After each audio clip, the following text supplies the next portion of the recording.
सकते हैं, पर आपका ज्ञान कोई आपसे नहीं छीन सकता। और वही आपको ये सारी चीजें वापस दिला सकती है। तो इसलिए भागना किसके पीछे है? मां सरस्वती, ज्ञान, कला, इसके पीछे भागना है।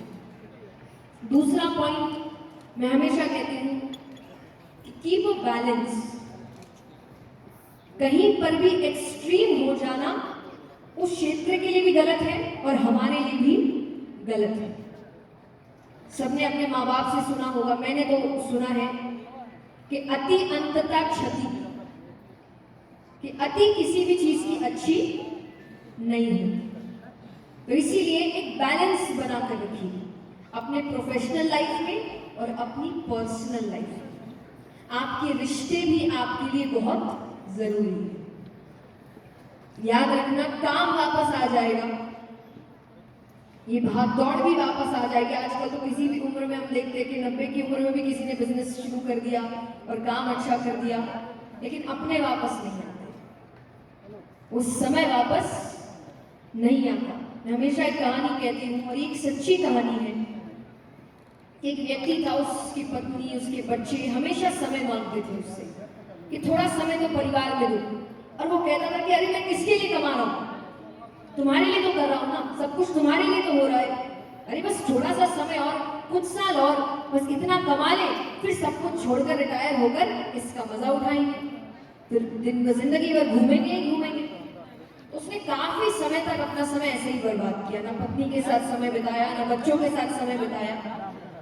और विचार करिए, उसका लास्ट डे है काम का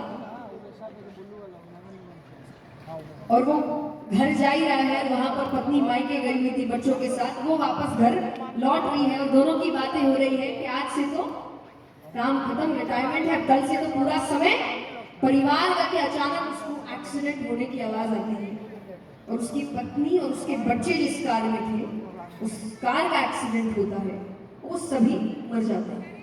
ये एक सच्ची घटना है।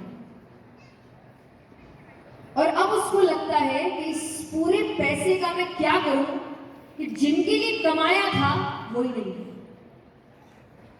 तो ये पैसा वापस आ सकता है, ये काम वापस आ सकता है, पर आपके अपने वापस नहीं आ सकते। ये समय वापस, तो थोड़ा समय परिवार के साथ भी, ये याद रहेगा आपको, क्योंकि इंसान हर चीज खुशी के लिए करता है, अपनों के लिए करता है, लेकिन भूल जाता है कि वो इस भाग दौड़ में अपनों को ही पीछे छोड़ रहा है। तो इसीलिए बैलेंस बनाकर रखिए। मैं हमेशा कहती हूँ, स्पिरिचुअलिटी का, आध्यात्मिकता का अर्थ ये कभी नहीं होता कि आप मटेरियलिस्टिक लाइफ छोड़ दीजिए। ये एक मिथ है और इसका सबसे बड़ा एग्जाम्पल है श्रीमद् भगवद गीता, क्योंकि दुनिया का सबसे बड़ा स्पिरिचुअल सेशन उसी वक्त हुआ था जब श्री कृष्ण अर्जुन को आध्यात्मिक ज्ञान दे रहे थे। और वो ज्ञान किसको दे रहे हैं? जो आगे जाकर राजा बनने वाला है। राजा से ज्यादा ऐश्वर्य किसी के पास होता है? आज के तो राजाओं के पास फिर भी ना हो, पर उस वक्त तो क्या बात। तो इतना ऐश्वर्य तो किसी के पास नहीं होता, उसको आध्यात्मिक ज्ञान दिया जा रहा है। और ऐसा नहीं है कि उस आध्यात्मिक ज्ञान के बाद उसने राज्य छोड़ दिया, नहीं छोड़ा। तो राज्य में रहता है, राज करता है, ऐश्वर्य के बीच रहता है।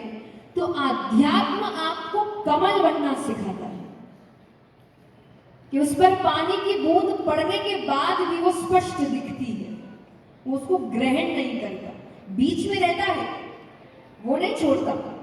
तो यहां रहना है, चीजों को आनंद भी लेना है, क्योंकि अगर गृहस्थ चुना है तो मैं हमेशा कहती हूँ कि विद्यार्थी जीवन के बाद दो रास्ते जाते हैं, या तो गृहस्थ या वैराग्य।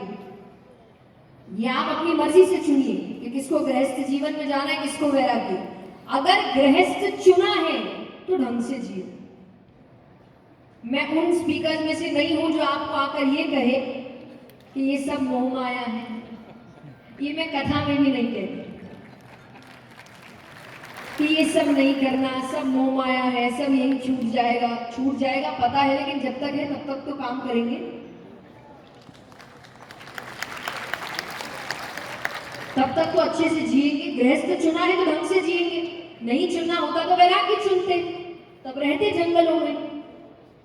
ये बीच का रास्ता चुनना मुझे समझ में नहीं आता। तो गृहस्थ चुना है तो ढंग से जियो, काम करो, मेहनत करो, धन कमाओ, अच्छी जिंदगी जियो, अपने माँ बाप को अच्छी जिंदगी दो।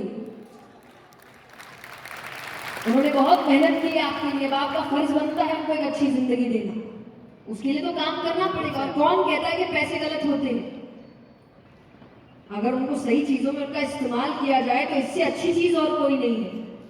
जब आपके पास एक अच्छा खासा अमाउंट होता है, पावर होता है, तभी जाकर आप एक बड़े स्केल का बदलाव ला सकते हैं। ये सच है कि नहीं? लेकिन हमें तो बस पैसे का मतलब, कोई पैसा कमा नहीं रहे, चोर है। यही खुद कमाए तो मेहनत है। तो ये थॉट थोड़ा सा पैसे को गलत समझना